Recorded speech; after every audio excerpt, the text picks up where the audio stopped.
அரவிந்த் ஒரு பிரைவேட் பஸ்ஸோட டிரைவரா இருந்துகிட்டு நாணயமா இருந்தான்.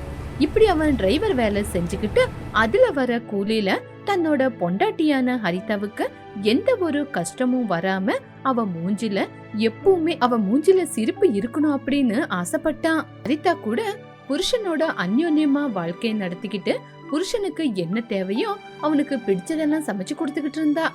புருஷன் பொண்டாட்டி 2 பேரும் சந்தோஷமா வெளியில சைக்கிள்ல போகும்போது ஊரு ஜனங்க எல்லாருமே புருஷன் பொண்டாட்டினா இப்படிதான் இருக்கணும்னு வாழ்த்துவாங்க. ஹரிதா, நம்ம இப்போ பைக்லயே உங்க அக்கா வீட்டுக்கு போறதுதான் நானும் எத்தனையோ தடவை சொல்லிருக்கேன். இஎம்ஐல பைக் வாங்கலான்னு, நீ தான் வேண்டாம் வேண்டான்னு சொல்ற. எதுக்குங்க நம்மளுக்கு பைக்கு? சும்மா இஎம்ஐல பைக் வாங்கி அந்த கடனை கட்டுறதுக்கு அந்த காசு இருந்தா போஸ்ட் ஆபீஸ்லயோ பேங்க்லயோ சேர்த்து வைக்கலாம்ல. அதுக்கப்புறம் அந்த காசு நம்ம கஷ்டத்துக்கு உதவியா இருக்கும். ஆமா ஆமா, நீ சொல்றது கூட உண்மைதான். யாரோ ஏதோ சொல்றாங்கன்னு அவங்கள பத்தி நம்ம தலைக்கு எடுத்துக்காம நிம்மதியா யாரு என்ன பேசினாலும் பரவாயில்லன்னு சந்தோஷமா இருக்கணும். ரீதாவோட அக்காவான சந்திரிகாவோட புருஷன் பேங்க் மேனேஜரா வேலை செஞ்சுக்கிட்டு இருந்தா. அதுக்குன்னு அவங்க பெரிய பணக்காரங்களும் இல்ல, ரொம்ப லோ மிடில் கிளாஸ் ஃபேமிலியும் இல்ல. அழகான வீட்டு முன்னாடி ஒரு பைக்கு காருன்னு சந்தோஷமா வாழ்ந்துகிட்டு இருந்தாங்க. இருந்தாலும் புருஷன் பொண்டாட்டிக்குள்ள அந்நியனும் அப்படிங்கறது இல்ல. ஏங்க, லோனுக்குன்னு வரவங்க கிட்ட கொஞ்சம் அதிகமா கமிஷன் கேட்கலாம்ல. இங்க பாரு சந்திரிகா, ஆசைக்கு ஒரு அளவு இருக்கணும். அதிகமா ஆசைப்படக்கூடாது. யாராவது மேனேஜர் கிட்ட சொன்னா என் வேலையே போயிடும். நம்மளோட வாழ்க்கைக்கு இது போதும். நானும் கல்யாணமான நாள்ல இருந்தே சொல்லிக்கிட்டு இருக்க, என் பேச்சையே கேட்க மாட்டேங்கிறீங்க. நானும் உனக்கு எத்தனையோ தடவை சொல்லிட்டேன், நீயும் என் பேச்ச கேட்க மாட்டேங்கிற. இன்னைக்கு லஞ்சுக்கு உன்னோட தங்கச்சிய வர சொல்லிருக்கேன். தெரியும் தெரியும், நான் ஒன்னும் வேணும்னு வர சொல்லல. நீங்க கட்டாயப்படுத்தினதாலதான் சரி வந்து சாப்பிட்டு போட்டோன்னு சொன்னேன். எனக்கு தெரிஞ்ச மாதிரி அவங்க வரமாட்டாங்க. இங்க பாரு சந்திரிகா, நம்ம வீட்டுக்கு வர்றது என் தங்கச்சி இல்ல, உன்னோட தங்கச்சி. ஆமாங்க, வேற என்ன பண்ண சொல்றீங்க? என் தங்கச்சிய என் பிறந்த வீட்டுக்கு போடி, என் வீட்டுக்கு வராதேன்னு அவளை உட்கார வச்சு பாட்டு பாட சொல்றீங்களா அப்படின்னு சந்திரிகா சொல்லும் போது எப்படி ரியாக்ட் பண்றது அப்படின்னு மனோகருக்கு தெரியல. அவன் அங்கிருந்து கிளம்பி போயிட்டான். வீட்டு வாசல்ல இவங்க இன்னும் வரலையேன்னு யோசிச்சுக்கிட்டு இருக்கும் போது புருஷன் பொண்டாட்டி சைக்கிள்ல வந்து இறங்குனாங்க. அரவிந்த் ஹரிதா சைக்கிளை வெளியவே நிறுத்திட்டு உள்ள வந்தாங்க. ஹரிதா, சைக்கிளை வெளியவே நிறுத்தி வச்சிருக்கீங்க, எடுத்துட்டு வந்து இப்படி உள்ள விடுங்க. அண்ணன், பரவாயில்ல, சைக்கிள் வெளியவே இருக்கட்டும். சரி சரி, நீங்க முதல்ல வீட்டுக்குள்ள வாங்க. சந்திரிகா, இங்க பாரு யாரு வந்திருக்காங்கன்னு அப்படின்னு சொன்ன உடனே ஹரிதா அரவிந்த் வீட்டுக்குள்ள போலான்னு நின்னு திரும்பி பார்த்தாங்க. பாக்கும்போது மனோகர் சைக்கிள்ல தூக்கிட்டு வந்து பைக்கு பக்கத்துல வச்சா. அத பார்த்து புருஷன் பொண்டாட்டி 2 பேரும் சந்தோஷப்பட்டாங்க. இப்படி 3 பேரும் உள்ள போனாங்க. ஹரிதா பாசமா, அக்கா எப்படிக்கா இருக்க? போ சந்திரிகா ரொம்ப கோவமா, நான் நல்லாதான் இருக்கேன். உங்களுக்காக லஞ்ச் அரேஞ்ச் பண்ணிருக்கேன். இவ்வளோ ஐட்டம் லஞ்ச நீங்க இது வரைக்கும் சாப்பிட்டு இருக்க மாட்டீங்க. எனக்கு வீட்டுல சமைக்க முடியலன்னு ஹோட்டல்ல இருந்து ஆர்டர் பண்ணி கொண்டு வந்திருக்கேன். முதல்ல சீக்கிரமா சாப்பிட்டுட்டு வந்த வழியாவே திரும்பி போங்க அப்படின்னு சொன்னா. அந்த வார்த்தையை கேட்டு ஹரிதா அரவிந்த் ரொம்பவே கஷ்டப்பட்டு தலகுனிஞ்சு நின்னாங்க. என்ன சந்திரிகா, வீட்டுக்கு வந்தவங்க கிட்ட இந்த மாதிரி தான் பேசுவியா? பாரு அவங்க மனசு எவ்வளவு கஷ்டப்படுதுன்னு. நீ லஞ்சுக்கு கூப்பிட்டதுனால தானே அவங்களும் இன்னைக்கு நம்ம வீட்டுக்கு வந்திருக்காங்க. இங்க பாருங்க, நான் ஒன்னும் மனசுக்கு இஷ்டப்பட்டு அவங்கள யாரையுமே கூப்பிடல. உங்களோட கட்டாயத்தினாலதான் நான் உங்களை கூப்பிட்டேன் அப்படின்னு கோமா அங்கிருந்து கிளம்பி போயிட்டா. அந்த வார்த்தையை கேட்ட உடனே ஹரிதா அரவிந்தும் சைக்கிள்ல கிளம்பிட்டாங்க. இப்படி நேரமாச்சு.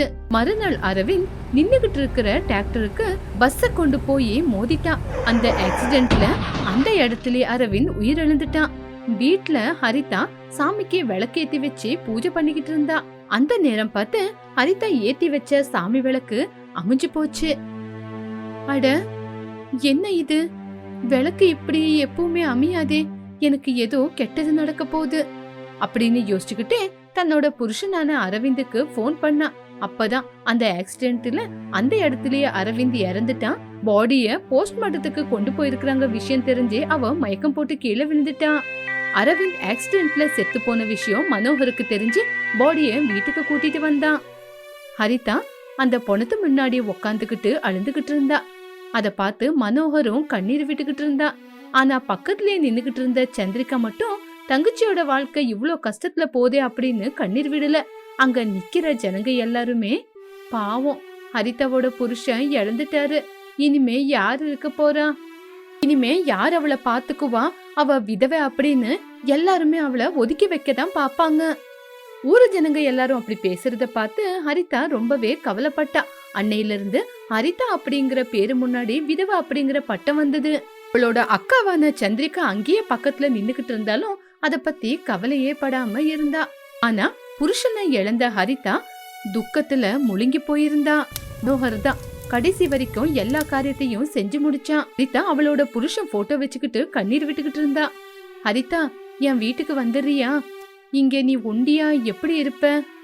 வா என் கூட, எங்க வீட்டுக்கு போலாம். அக்கா வேண்டாங்க்கா, என் புருஷன் இல்லாத இந்த இடத்துல அவரோட மூச்சு காத்து சுத்திக்கிட்டு இருக்குன்னு நான் நினைக்கிறேன். இந்த வீட்டை விட்டு நான் எங்கேயுமே வரமாட்டேன். அவரு என்னை விட்டு எங்கேயும் போல. அவரு இந்த வீட்டுல என் கூட தான் இருக்கிறாரு. அக்கா, இன்னும் என்ன பற்படுத்ததக்கா அப்படின்னு சொன்ன உடனே சந்திரிகா மனோகர் அங்கிருந்து கிளம்பி போயிட்டாங்க. என்ன சந்திரிகா, ஹரிதா மேல உனக்கு புதுசா ஏதோ பாசம் வந்த மாதிரி இருக்கு? அப்படியெல்லாம் ஒண்ணு இல்லங்க. காசு கொடுக்காம வீட்டு வேலைக்கு ஒரு ஆளு எங்க இருந்து கிடைப்பாங்க? ஹரிதா எப்பவுமே துருதுருன்னு வேலை செஞ்சுக்கிட்டே இருப்பா. ஒரு நிமிஷம் கூட சும்மாவே உட்கார மாட்டா. அதுக்கு தான் யோசிச்சேன். அதை தவிர தங்கச்சி அப்படிங்கிற பாசத்துல கூப்பிடல. அப்படி நான் பேசுறது ஹரிதா காதுல விழுந்தது. சந்திரிகாவோட ஒவ்வொரு வார்த்தையும் ஊசி மாதிரி அவளோட நெஞ்சில குத்திக்கிட்டு இருந்தது. அக்கா, நான் உனக்கு சம்பளம் இல்லாத வேலைக்காரி மாதிரி தெரியறனா அப்படின்னு கண்ணீர் விட்டா. சரி சந்திரிகா, நீ கார்லயே உக்காந்துரு, நான் போய் ஹரிதாவை கூட்டிட்டு வர பாக்குறேன். சரிங்க, போயிட்டு சீக்கிரம் வாங்க அப்படின்னு சொல்லி சந்திரிகா காருக்குள்ள போனா. மனோகர் வீட்டுக்குள்ள வந்தான். மாமா, காசு கொடுக்காத வேலைக்காரிய கூட்டிட்டு போலான்னு வந்தீங்களா? என்னம்மா ஹரிதா அப்படி பேசுற? உன் அக்கா வேணும்னா உன்னை தங்கச்சியா யோசிக்காம இருக்கலாம். ஆனா என் சொந்த தங்கச்சியா தான் நான் உன்னை யோசிக்கிறேன். என் கூடவா, நான் உன்னை பத்திரமா பாத்துக்கிறேன். மாமா, நீங்க இவ்வளவு அன்போட என்ன கூப்பிட்டீங்களே, எனக்கு இது போதும் மாமா. நான் இங்கேயே இருக்கிறேன். இங்க பாரு ஹரிதா, நீ என் வீட்டுக்கு வந்தேன்னா உன்னை நல்லபடியா பாத்துக்க வேண்டிய பொறுப்பு என்னோட. இது உனக்கு கல்யாணம் கூட பண்ணி வைக்கிறேன். கல்யாணமா? என் புருஷன் இன்னும் சாவல மாமா. அவரு எனக்குள்ளதான் இருக்கிறாரு. இந்த உடம்பு அவருக்கு மட்டும்தான் சொந்தம்.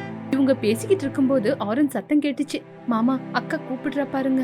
சரிம்மா, நீ எந்த பிரச்சனையா இருந்தாலும் எனக்கு போன் பண்ணு. சரிங்க மாமா.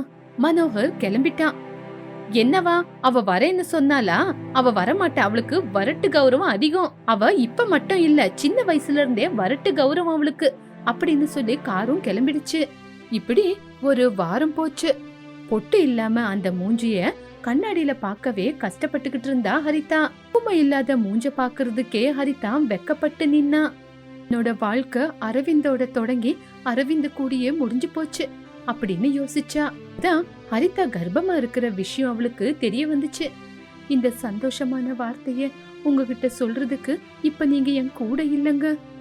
புருஷனா என்ன விட்டு போனாலும் பையனா என் வயித்துல பொறுக்குவீங்கன்னு உங்களுக்காக காத்துக்கிட்டு இருக்க. நீங்க இல்லாத உடனே நான் செத்து போலான்னு யோசிச்சேன். ஆனா இப்ப நீங்க என் வயித்துல இருக்கிறத நினைச்சு நான் சந்தோஷப்படுறேன். ரொம்ப நாளுக்கு அப்புறம் அவ அந்த வீட்ல இருந்து வெளியே வர ஆரம்பிச்சா. இந்த சொசைட்டி அவளுக்கு அன்ப காட்டல. அதுக்கு பதிலா அரவிந்தோட பொண்டாட்டி தானே அவ, புருஷன் செத்தவ தானே அப்படின்னு யார் யாரோ எதேதோ பேசிக்கிட்டு இருந்தாங்க. அத பத்தி எல்லாம் கவலைப்படாம அவ துணிஞ்சு முன்னாடி போனா. கடைக்கு வந்தா. கடைக்காரன் அவளை ஒரு மாதிரியா பார்த்தான். புருஷன் இல்லாதவ அப்படின்னு என்ன கேவலமா பாக்காத, உஷாராயிரு. புருஷன் இல்லனா எப்படி வேணா பேசலாம்னு யோசிக்கிறியா? கை இருக்குன்னு எங்க வேணா வைக்கலாம் அப்படின்னு யோசிச்சுக்கிட்டு இருக்கிறியா? பாத்துக்கோ, அப்புறம் உன் கையே உனக்கு இருக்காது. இப்படி ஹரிதா கோவமா சொன்ன உடனே கடைக்காரனே வெக்கப்பட்டான். இனிமே நான் யாருக்காகவும் பயப்பட மாட்டேன். பொறுக்க வேண்டிய என் பையனுக்காக சம்பாதிக்க போறேன். இப்படி முடிவெடுத்து அவளுக்கு தெரிஞ்ச மண்ணுல பொம்மை செய்ய ஆரம்பிச்சா. இதனால அவளுக்கு லாபம் வந்தது. இப்படி ஹரிதா வரப்போற அவளோட புது சொந்தத்துக்காக சந்தோஷமா காத்துக்கிட்டு இருந்தா.